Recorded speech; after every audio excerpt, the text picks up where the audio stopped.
कल ही उन्होंने पश्चिम बंगाल के राज्यपाल पद से त्यागपत्र दिया है और साथ ही साथ जगदीप धनखड़ एक वकील रह चुके हैं और इसके साथ साथ वो चंद्रशेखर की सरकार में पार्लियामेंट्री अफेयर्स मिनिस्टर भी वो रह चुके हैं। 1990-91 के दौर की हम बात कर रहे हैं, तो काफी अनुभव उनके पास है।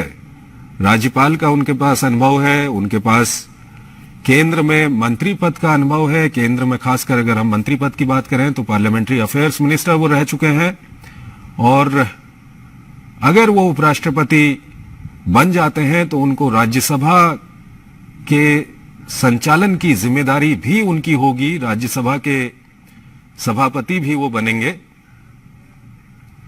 तो उनका ये अनुभव वहां पर भी काम आएगा। इस वक्त आप देख रहे हैं नामांकन पत्र रिटर्निंग ऑफिसर लोकसभा के सचिव को सौंप दिया गया है।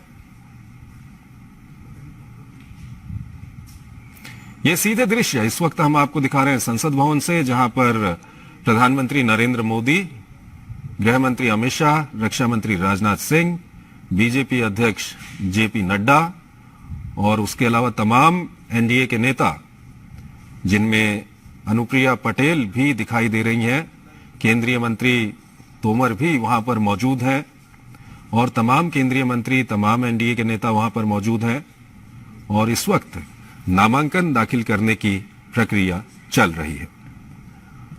तो एनडीए के उपराष्ट्रपति पद के उम्मीदवार हैं जगदीप धनखड़, जो राज्यसभा के महासचिव के कमरे में इस वक्त वहां पर नामांकन दाखिल कर रहे हैं। प्रधानमंत्री नरेंद्र मोदी, गृह मंत्री अमित शाह, रक्षा मंत्री राजनाथ सिंह, बीजेपी अध्यक्ष जेपी नड्डा और उसके अलावा तमाम केंद्रीय मंत्री, एनडीए के नेता वहां पर मौजूद हैं और इस वक्त नामांकन दाखिल करने की प्रक्रिया इस वक्त चल रही है। और जैसा कि हमने आपको बताया कि जगदीप धनखड़, जो मूल रूप से राजस्थान के रहने वाले हैं और उनके अनुभव की अगर हम बात करें तो वो 1990-91 के दौर में चंद्रशेखर की सरकार में पार्लियामेंट्री अफेयर्स मिनिस्टर वो रह चुके हैं और पश्चिम बंगाल के राज्यपाल के तौर पर उन्होंने कल ही इस्तीफा दिया है और साथ ही साथ वो राजस्थान असेंबली में विधायक भी रह चुके हैं। तो काफी एक लंबा अनुभव है उनके पास, प्रशासनिक अनुभव है, संसद का अनुभव है, विधानसभा का अनुभव है, एक राज्यपाल का अनुभव उनके पास है। और सबसे महत्वपूर्ण बात यह है कि इस वक्त जो राजनीतिक गणित है वो भी उनके पक्ष में है और ऐसे में अगर वो चुनाव जीत जाते हैं और भारत के उपराष्ट्रपति बनते हैं तो उनको राज्यसभा के वो सभापति भी होंगे और राज्यसभा के संचालन की जिम्मेदारी भी उनके पास होगी।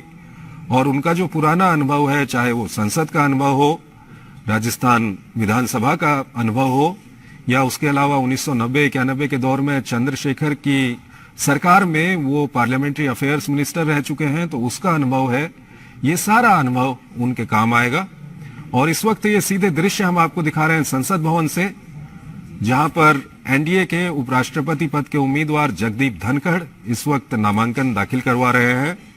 प्रधानमंत्री नरेंद्र मोदी वहां पर मौजूद हैं, गृह मंत्री अमित शाह, रक्षा मंत्री राजनाथ सिंह, बीजेपी अध्यक्ष जेपी नड्डा और तमाम जो एनडीए के नेतागण और केंद्रीय मंत्री हैं वो वहां पर मौजूद हैं। तो ये सीधे दृश्य इस वक्त हम आपको दिखा रहे हैं। काफी महत्वपूर्ण आज का दिन है। आज एक तरफ राष्ट्रपति पद के लिए चुनाव चल रहा है संसद में और देश के तमाम राज्यों की विधानसभाओं में राष्ट्रपति पद के लिए मतदान चल रहा है, जिसमें एनडीए की तरफ से द्रौपदी मुर्मू और विपक्ष की तरफ से यशवंत सिन्हा उम्मीदवार हैं। वहीं उपराष्ट्रपति पद के लिए भी नामांकन यहां पर दाखिल कर दिया गया है। तो इस वक्त आप देख सकते हैं नामांकन दाखिल करने की ये प्रक्रिया इस वक्त चल रही है। प्रधानमंत्री खुद वहां पर मौजूद हैं और प्रधानमंत्री के अलावा गृह मंत्री, रक्षा मंत्री और तमाम जो एनडीए के नेता हैं, बीजेपी के अध्यक्ष वहां पर मौजूद हैं। और आपको बता दें कि विपक्ष की ओर से मार्गरेट अल्वा को उपराष्ट्रपति पद का उम्मीदवार बनाया गया है।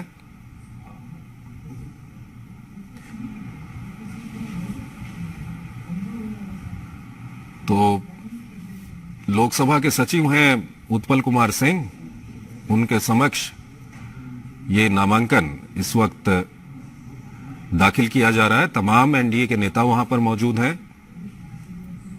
खुद प्रधानमंत्री वहां पर मौजूद हैं, गृह मंत्री अमित शाह, रक्षा मंत्री राजनाथ सिंह, बीजेपी अध्यक्ष जेपी नड्डा, ये सभी लोग वहां पर मौजूद हैं। और आप देख सकते हैं कि उपराष्ट्रपति पद के जो उम्मीदवार हैं एनडीए के, जगदीप धनखड़, वो भी यहां पर मौजूद हैं। जगदीप धनखड़ इससे पहले पश्चिम बंगाल के गवर्नर थे और कल ही उन्होंने पश्चिम बंगाल के गवर्नर पद से इस्तीफा दिया है। और उनके पूर्व के राजनीतिक जीवन पर अगर हम नजर डालें तो वो संसद सदस्य रह चुके हैं, वो राजस्थान विधानसभा में सदस्य रह चुके हैं। साथ ही साथ 1990-91 के दौर में चंद्रशेखर के मंत्रिमंडल में वो पार्लियामेंट्री अफेयर्स मिनिस्टर रह चुके हैं। तो उनका ये तमाम जो अनुभव है, वो अनुभव अगर वो चुनाव जीत जाते हैं, जो संख्या बल है, जो गणित है, वो पूरी तरह से उनके पक्ष में है इस वक्त। और अगर वो चुनाव जीत जाते हैं और भारत के उपराष्ट्रपति बनते हैं तो राज्यसभा के संचालन की जिम्मेदारी भी उनके पास होगी। और उनका जो पिछला अनुभव है, चाहे वो एक विधायक के रूप में रहा हो या एक सांसद के रूप में रहा हो या संसदीय कार्य मंत्री के तौर पर उनका अनुभव रहा हो 90-91 के दौर में, जब चंद्रशेखर के मंत्रालय में वो चंद्रशेखर के मंत्रिमंडल में वो संसदीय कार्य मंत्री थे, तब का उनका अनुभव, ये सब अनुभव उनका है जो काफी उनके काम आने वाला है। इस वक्त आप देख रहे हैं नामांकन की प्रक्रिया वहां पर चल रही है। उत्पल कुमार सिंह लोकसभा के सेक्रेटरी जनरल हैं, उनके समक्ष ये नामांकन वहां पर दाखिल किया जा रहा है।